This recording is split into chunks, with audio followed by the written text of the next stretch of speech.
Welcome back. We will continue with the session on attitudes. So, if we remember, like in the past two sessions, we tried to define what is attitude, what are the defining factors of attitude. Like attitude is it's a strong belief about certain things.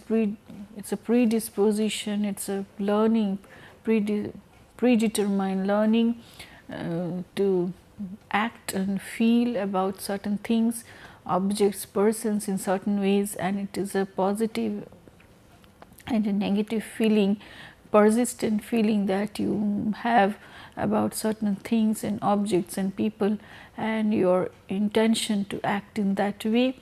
Then we discussed about attitudes effects on behavior and behavior's effects on attitudes. We discussed about like the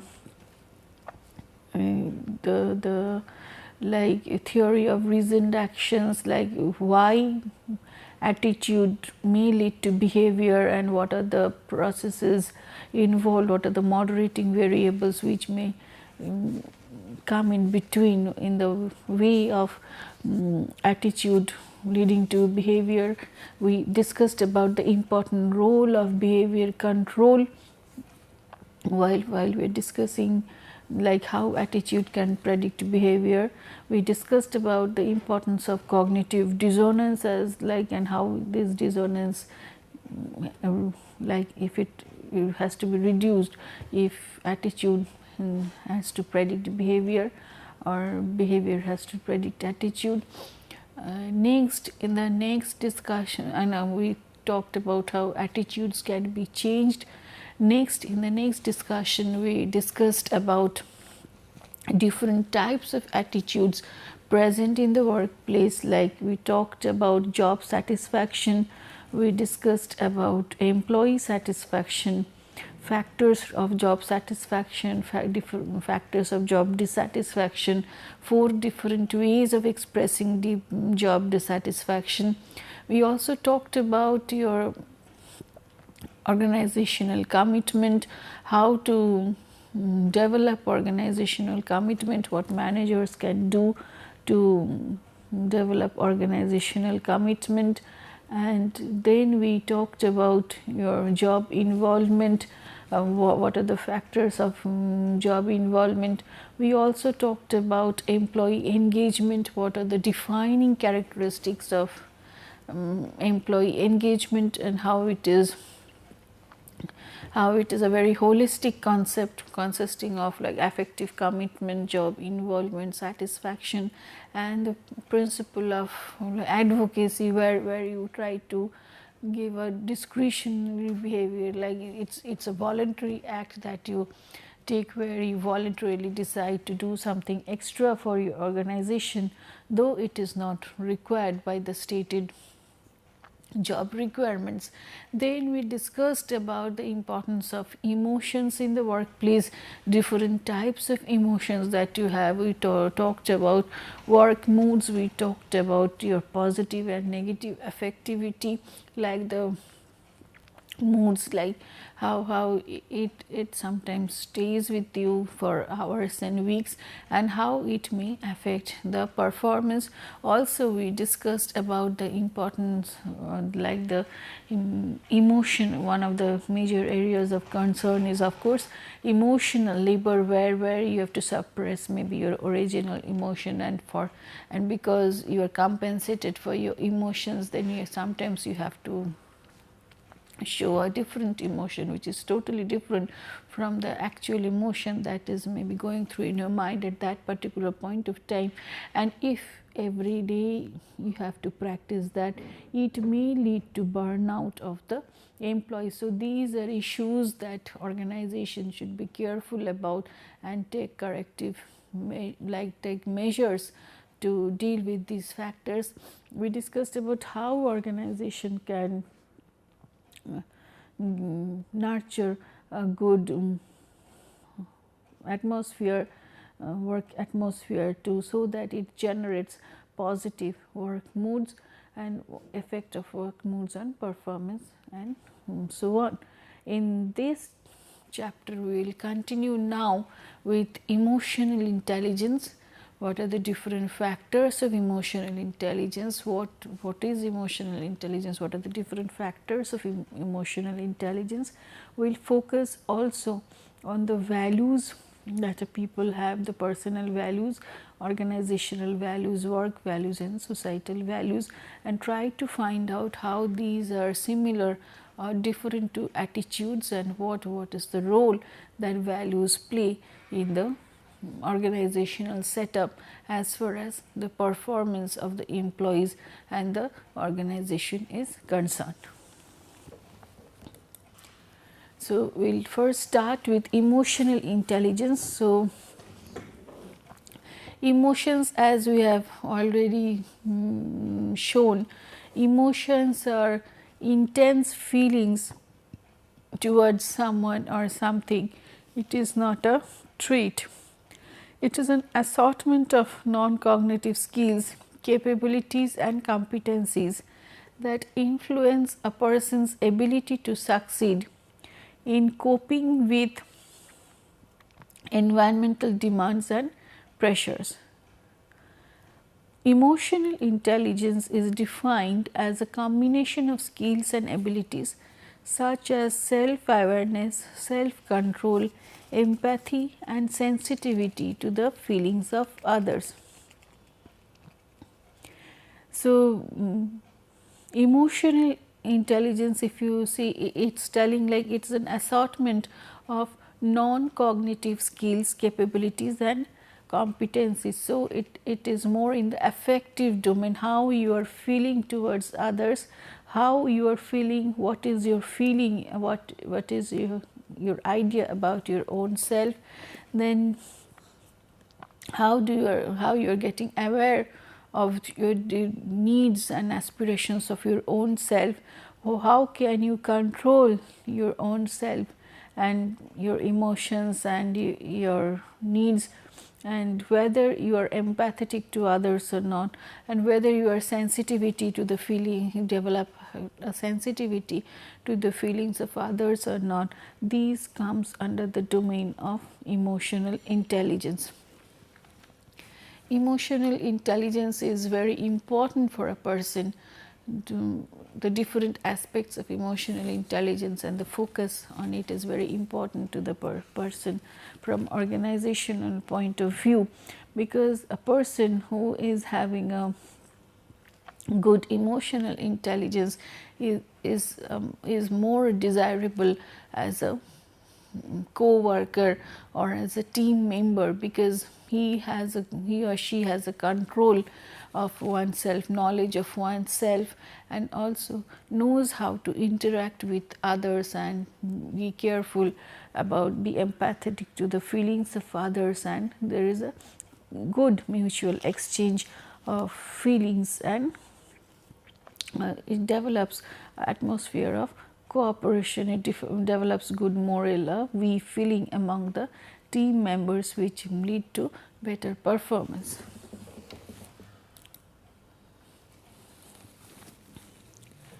Salovey and Meyer in 1990, they initially defined emotional intelligence as a set of skills hypothesized to contribute to the accurate appraisal and expression of oneself, of expression of emotions in oneself and others, the effective regulation of emotion in oneself and others, and the use of feelings to motivate, plan and achieve in one's life.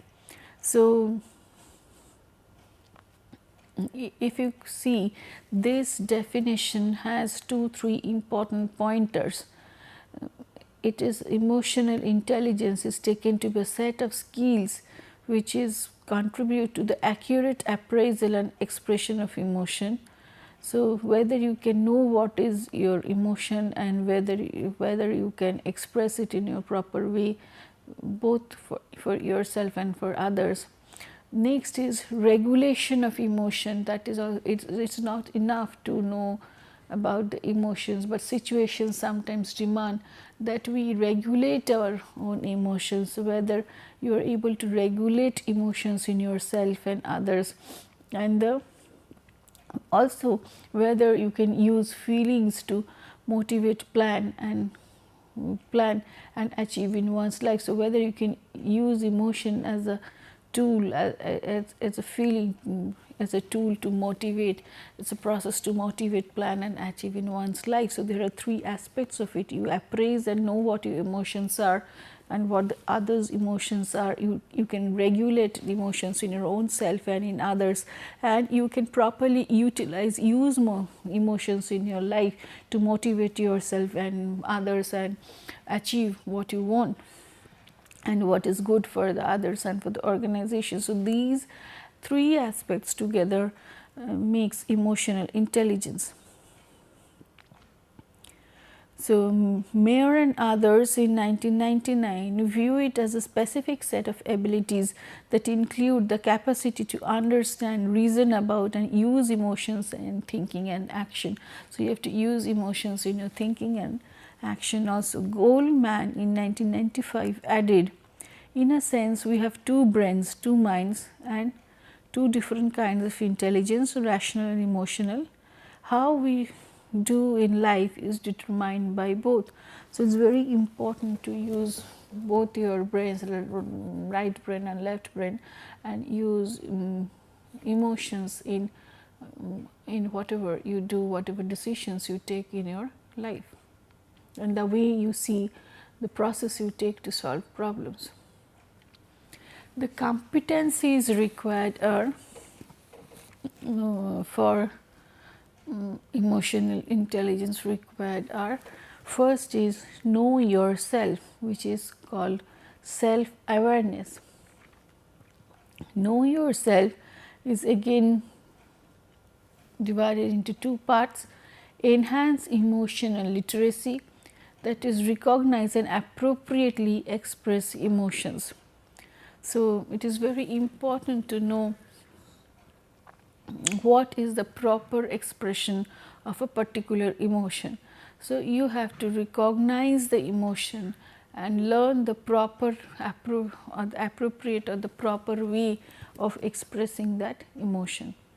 So, next is recognize patterns, recognize reactions and choices. So, you have to know like what are the reactions to the emotions, what others are making, what feedback you are getting from your own self, physiological feedback, and then you have to know the different choices for expressing that emotion. So, it consists of two parts: you know yourself, that is enhance emotion. First, you have to become literate about your emotions, and then you have to recognize the patterns of expressing emotions based on the reactions that you get both from yourself and from others.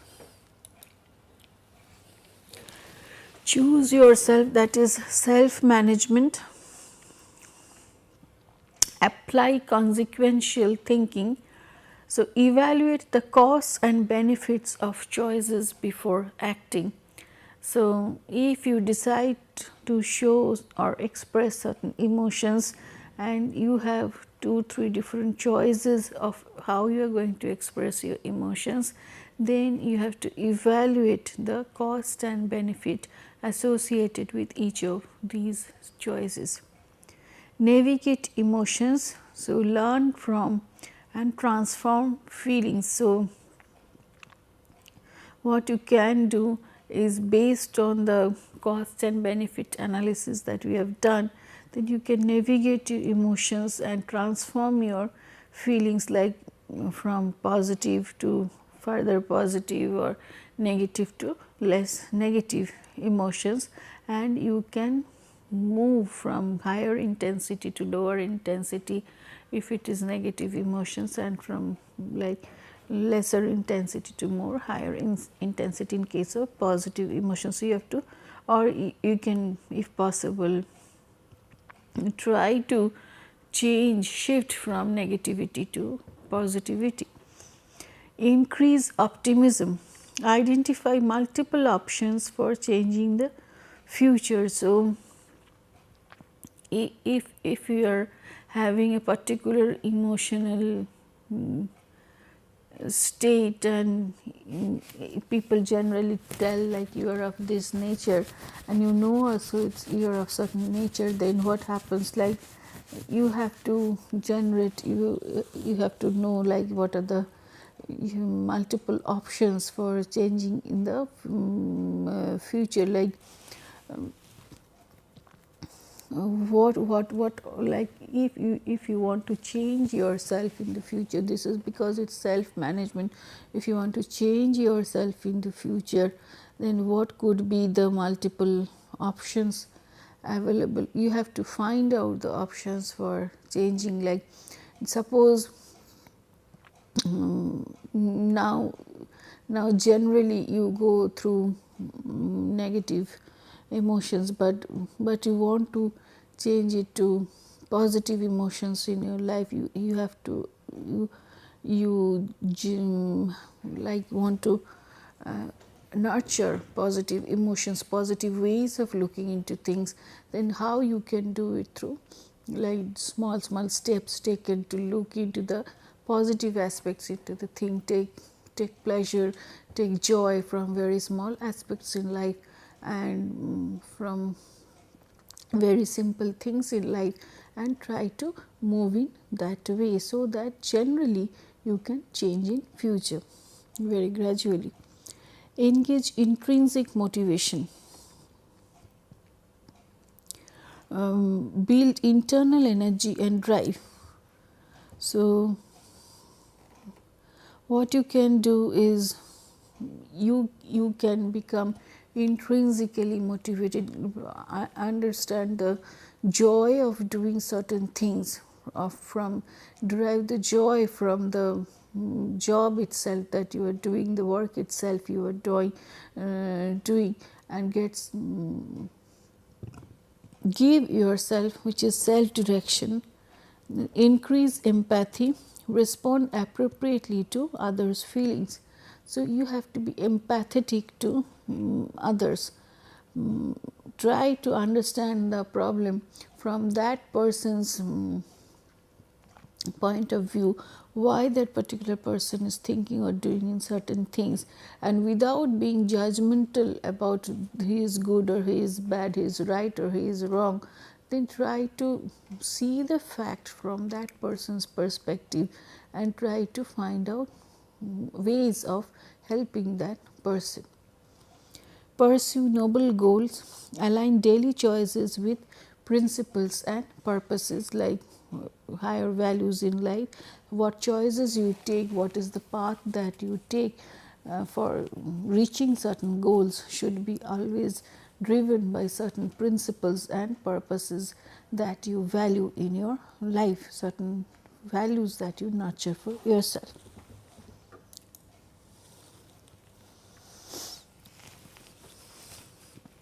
Emotional intelligence, as defined by Meyer and Soloway, tells about perception, appraisal and expression of emotion, and it is the ability to identify emotion in one's physical and psychological states, identify emotions in other people and objects, express emotions accurately and express needs related to those feelings, discriminate between accurate and inaccurate or honest and dishonest expressions of feelings. So, this is very important. You have to understand what is the accurate expression and the honest expression of feelings, and where there is a camouflaging regarding your facially you are trying to project something,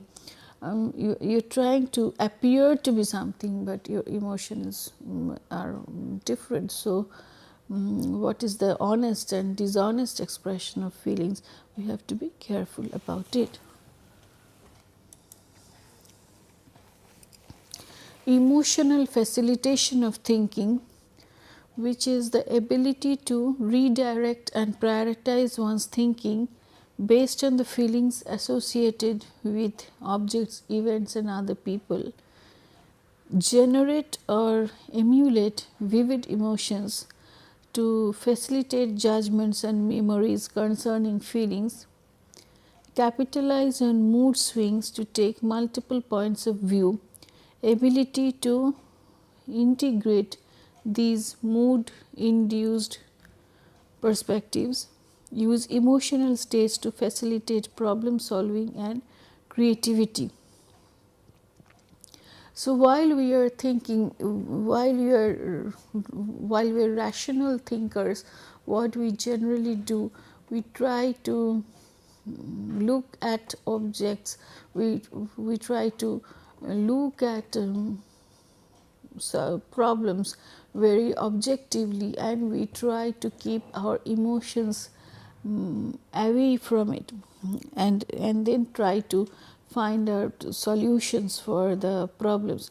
But sometimes these solutions are so like dry, unappealing sort of solutions that people generally do not appreciate it or fail to like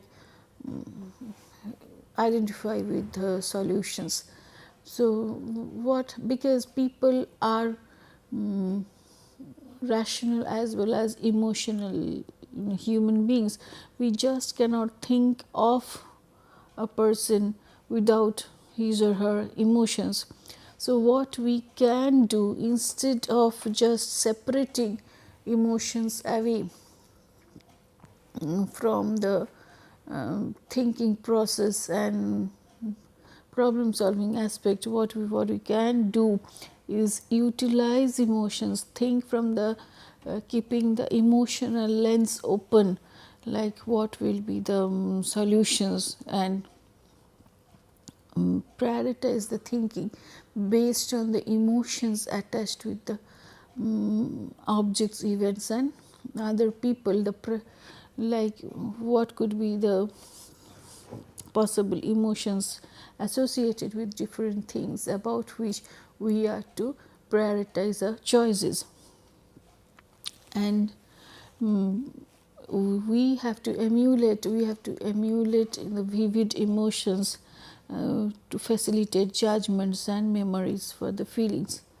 So also we can capitalize on different mood swings which people may have from time to time to understand, to generate multiple points of view about a particular problem, about an issue, about an event, and then we may try to integrate these perspectives to find out ways of answering or viewing that event. And we can use also emotions for problem solving and creativity, that because with these generates the passion in solving the problem.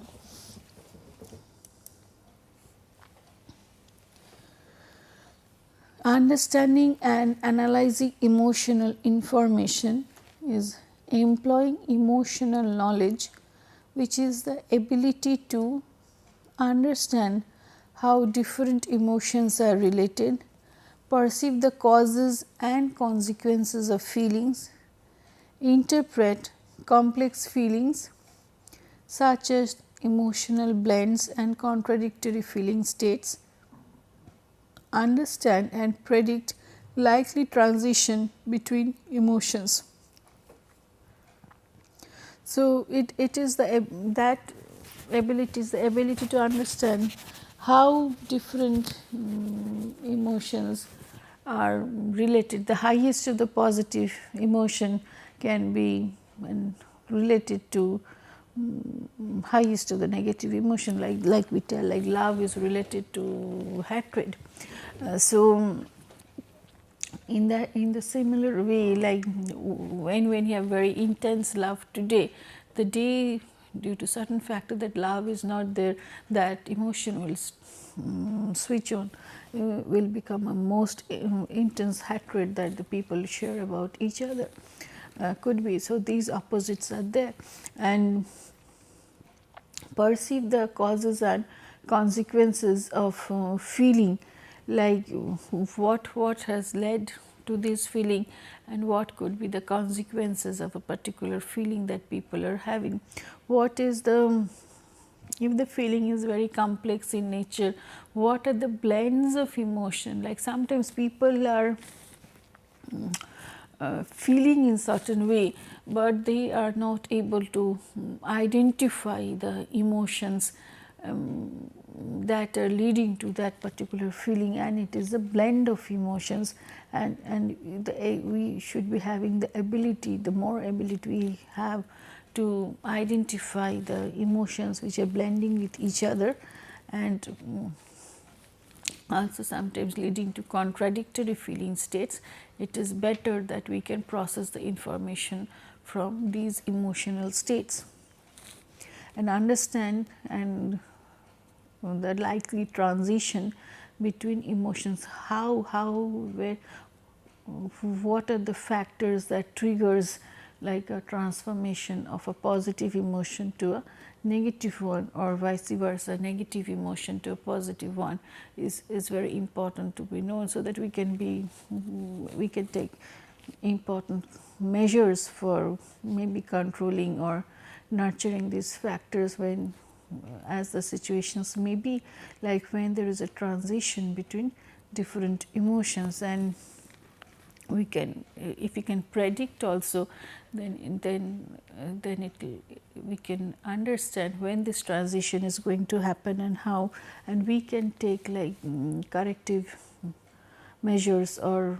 if it is like we find like the positive is transforming to a negative emotion, or we can take on the nurturing factors also if you find like the negative is generally transforming to a positive one.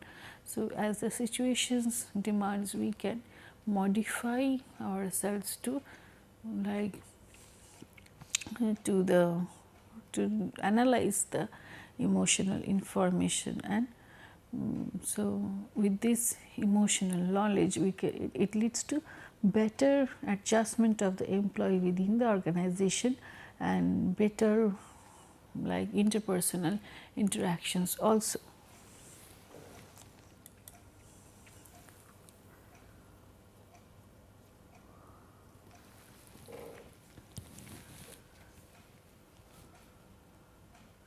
Regulation of emotion is the ability to be open to feelings, both those that are pleasant and those that are unpleasant, monitor and reflect on emotions,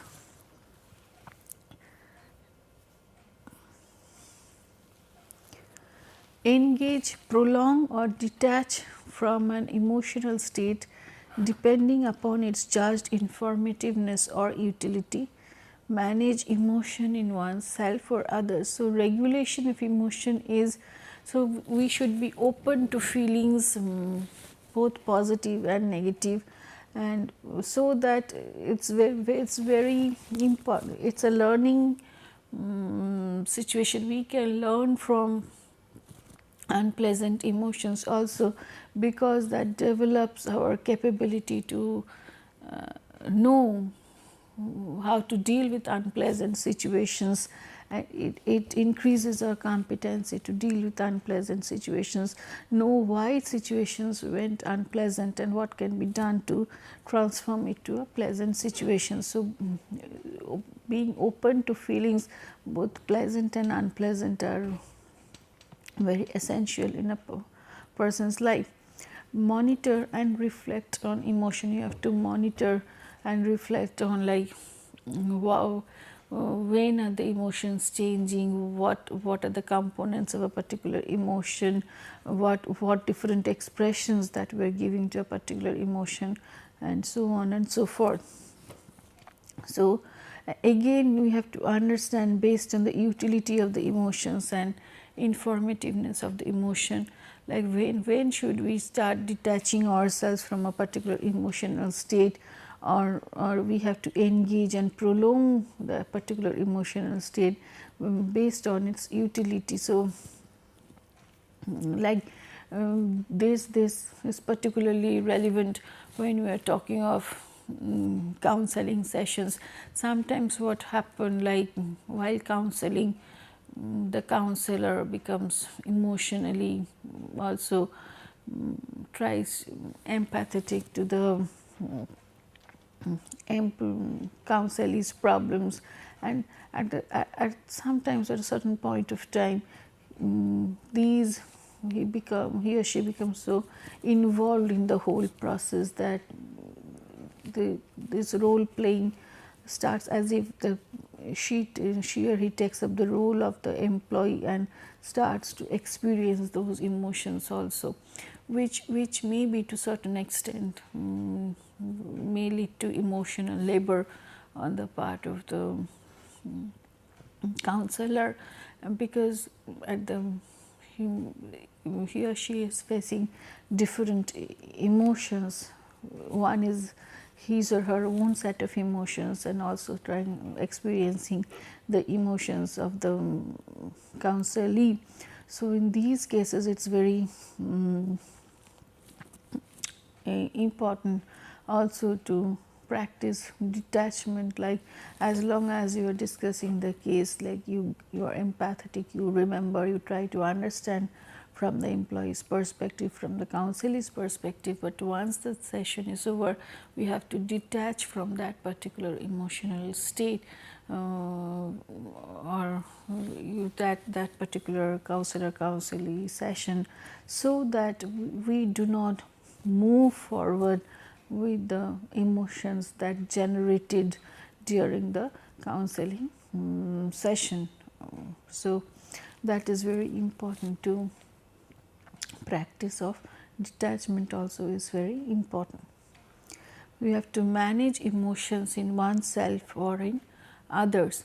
So managing one's own emotions and the emotions of others also is very important as far as regulation of emotion is concerned, because it is not possible that in all situations we can express the emotions to the highest degree or intensity. So what we have to control is the intensity of a particular emotion that we express in certain situations.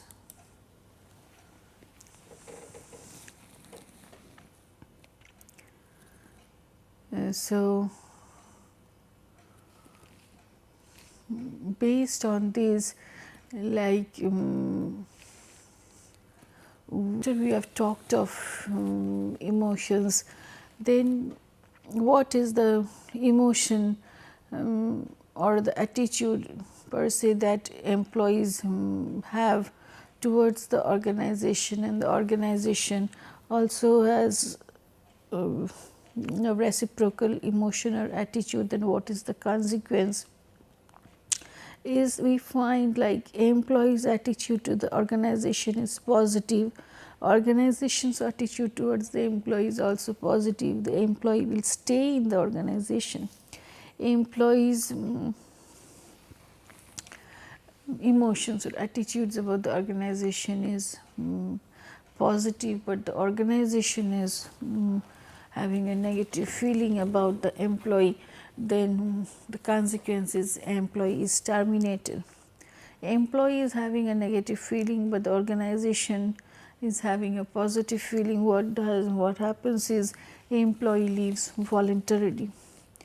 Both of the employees and the organization are sharing a negative feeling about each other, then what happens? The employee leaves by mutual agreement. So these are the four consequences that may happen when there is a match or mismatch between the feelings that the employee is having towards the organization and the organization's feeling towards the employees.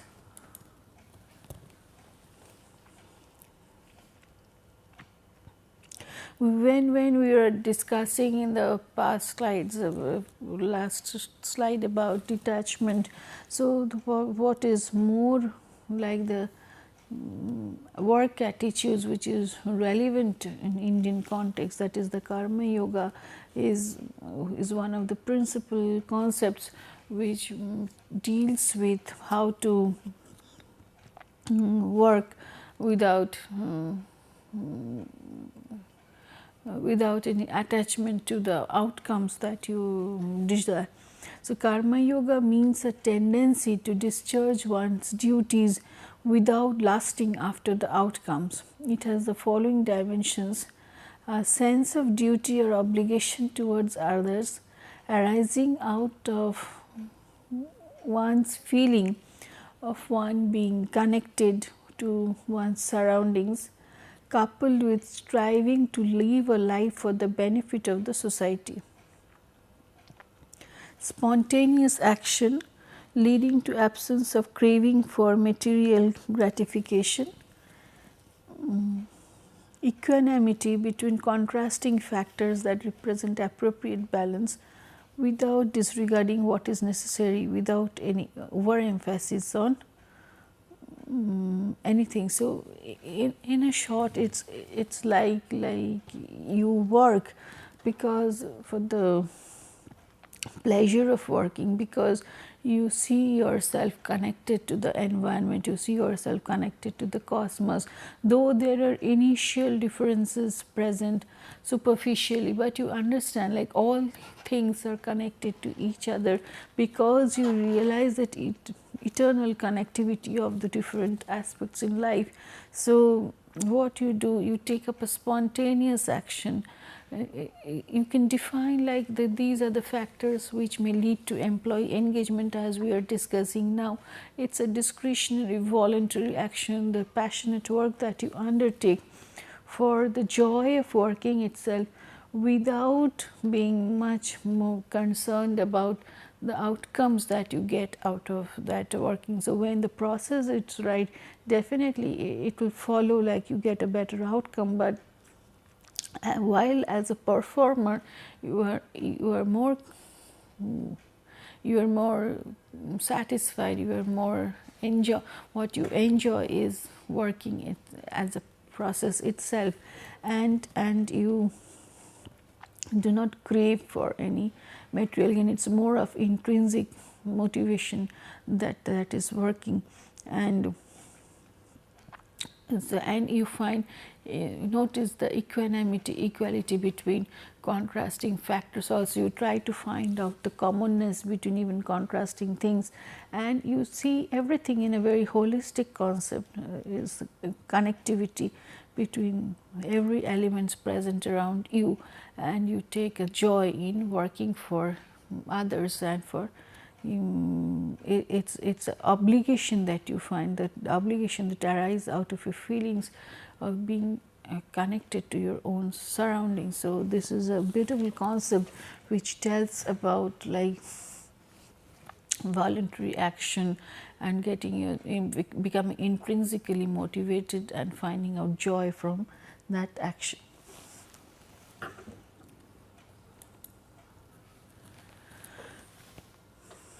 When we are talking of changing employee attitudes, we talk of making reward system closely tied to individual team or individual or team performance, setting challenging goals with employees so that those with achievement drives can experience the opportunity for satisfaction through their accomplishment. So, you have to sit along with the employees and have to decide along with them what could be the challenging goals and what they want to experience, and give them the opportunity for setting their own goals, and that is they will derive more joy while they set their own goals and they can accomplish those targets.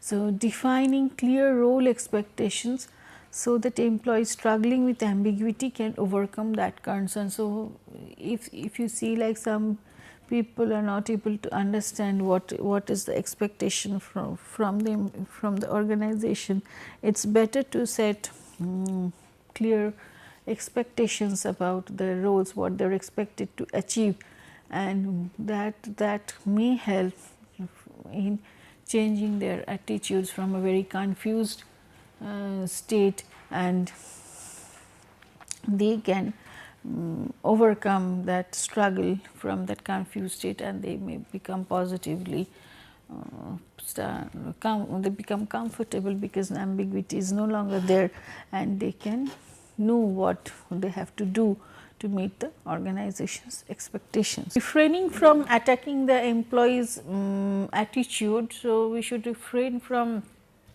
attacking the attitudes of the employees. Instead, we should use active listening skills so that we know exactly what the attitudes and the emotions, what the employee is trying to tell, and how, what are the cues which can be used for changing the attitudes of these employees.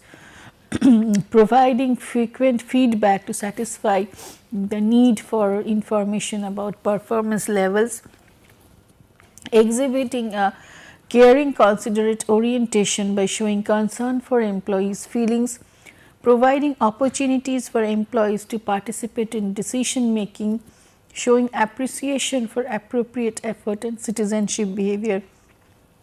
These concern about the employees, the concern of the employee of the organization towards the employees' feelings, recognizing them, empowering them to participate in decision making, all these providing frequent feedback about their performance, all these creates a positive feeling, and which facilitates the changing of attitudes of the employees by the organization. So, if this positive atmosphere is there, positive efforts are taken by the organization, then the ground is prepared, basic ground is prepared, which and through which there can be a smooth transition of the employee's attitude, maybe from negative to positive, or positive to a higher positive, or from more negative to a less negative. So, some small gestures on part of the management, some employers, part of the organization, helps a lot in preparing the ground for changing employee attitudes. Values, some facts are like values are characteristic of an object. It is attribute possessed by an individual and thought desirable. Values provide standard of competence and morality.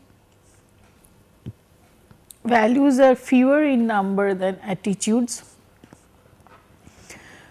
Values sometimes transcend specific object, situation or person, relatively permanent and resistant to change, central to the core of a person. So, values is characteristic of an object, means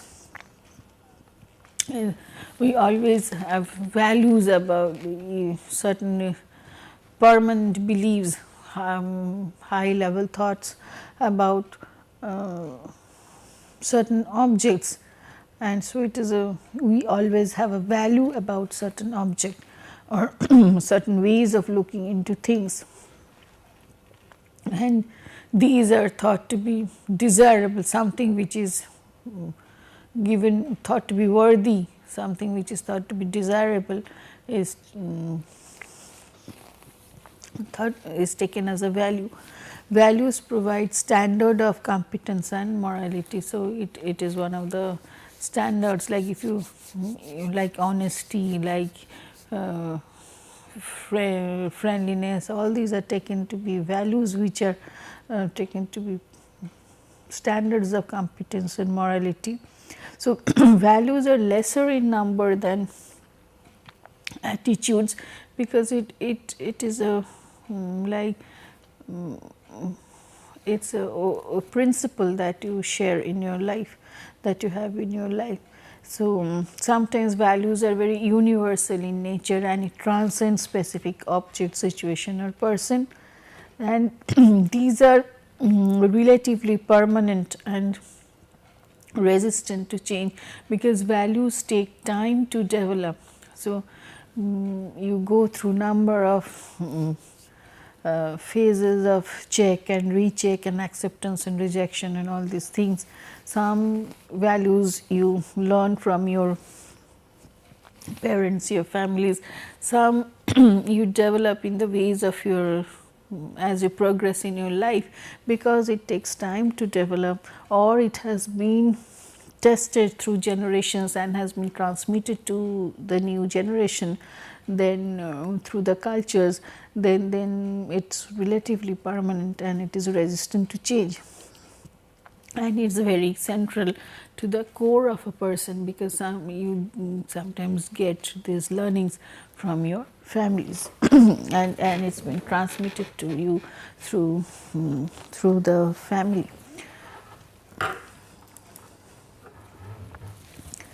Similarities of values and attitudes are both influence cognitive processes and behavior. Both are learned and are acquired from the same source. They are enduring in nature and resistant to change. They have reciprocal influences on each other. Differences of values and attitudes are: values represent judgment of what ought to be, like what ought to be done in a particular situation. Attitude is a predisposition to act in certain way based on those values. Values represent a single belief that guides actions and judgments across objects and situations. Attitude represents several beliefs focused on a specific object or situation. So, values represent a single belief, like it is good to be honest, you do not tell a lie, sort of thing, and that guides actions and judgments across objects and situations.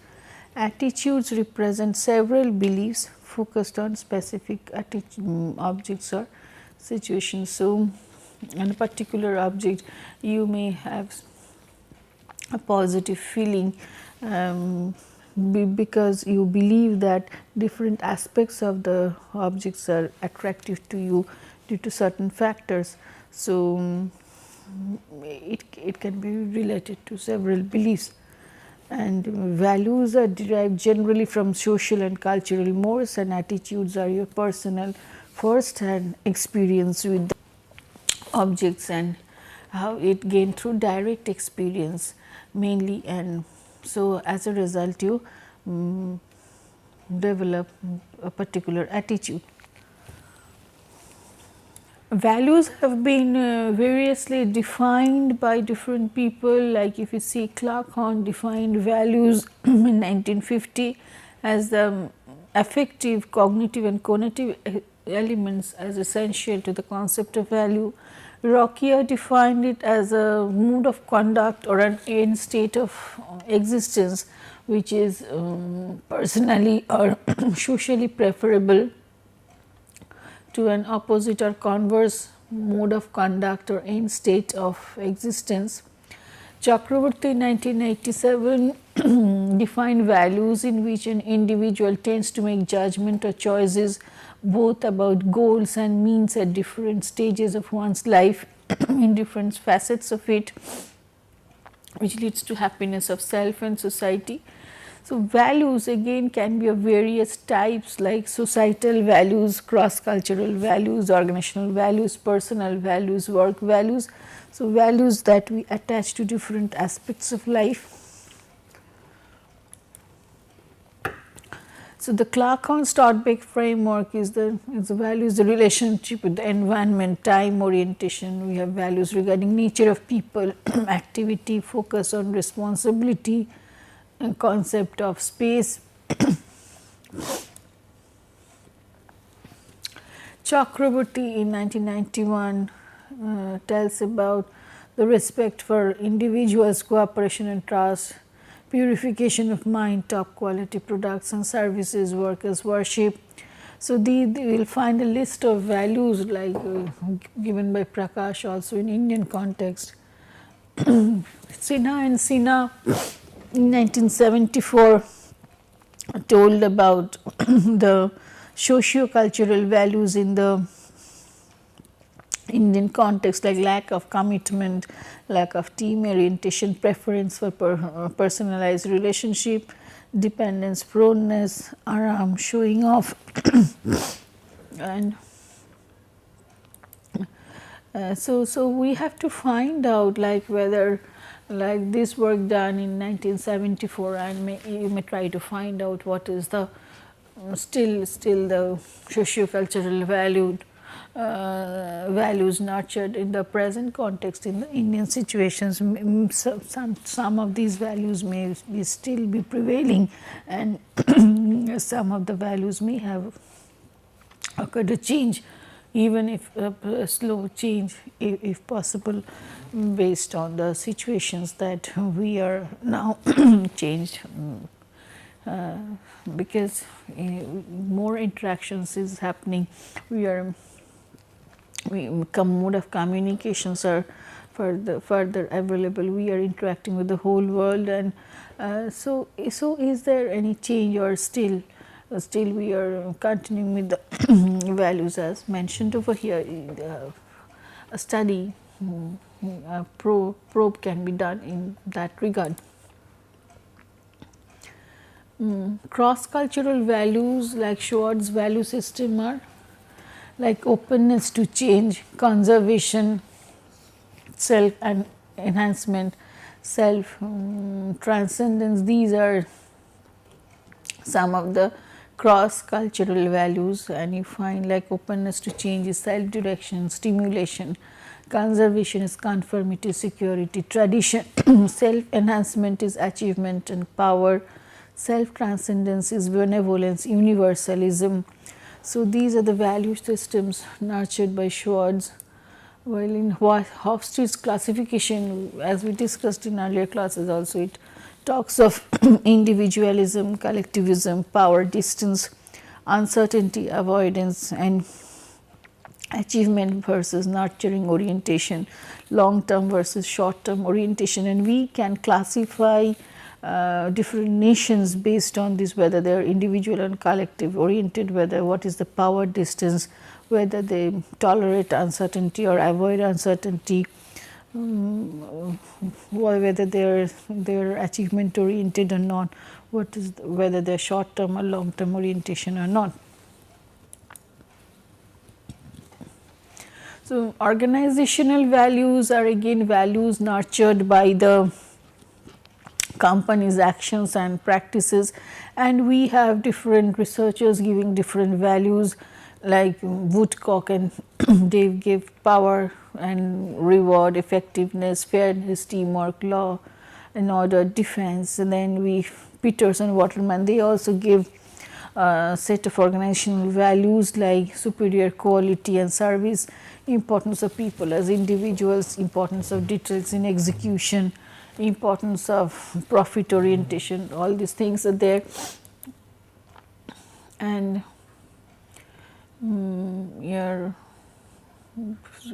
Suar and Kuntia in 2005, they have listed like organizational leadership, organizational growth, profit maximization, product quality and customer service, quality of personnel, cost consideration, obedience to organizational rules, physical work conditions, protection of the surrounding environment. These are values listed by different researchers and which may vary from organization to organizational rewards for employees, worthy contribution, innovation, honesty, sincerity, transparency. You find a whole list of values. This was a part of my research work, like what we did as a part of my PhD thesis, and here we found values like work as worship, social welfare, equality, openness and honesty are the values which are more important for in the organizational context, which was the rural banks that I worked with. So, the whole list of values which have been listed by different researchers, it is not that you will find that one single organization is practicing or it's encouraging all these values, but it depends on the nature of the organization about like what they are doing and its purposes and goals. Personal value system is the goals of the employees of each person, and you find a list of terminal values which are 18 in nature, and instrumental values. These values are what helps to achieve the terminal values. These are also 18. So, total of 18 plus 18, 36 values which Rocky has listed under the personal value system.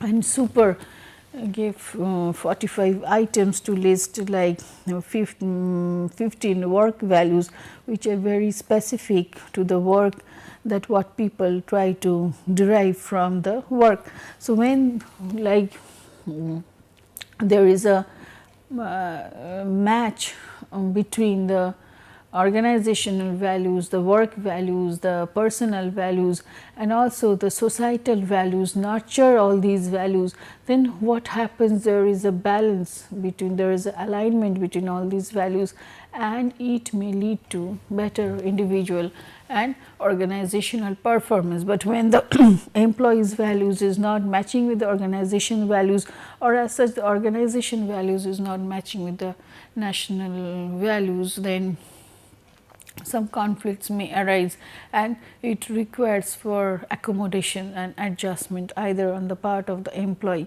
or on the part of the organization, so that the values can get assimilated with each other. When that is done, then it leads to proper a very holistic situation where everybody feels like their values are respected, taken care of, and they enjoy that working atmosphere, and they love to perform in the organization, and organization also performs better in that type of national or societal system of which it is a part.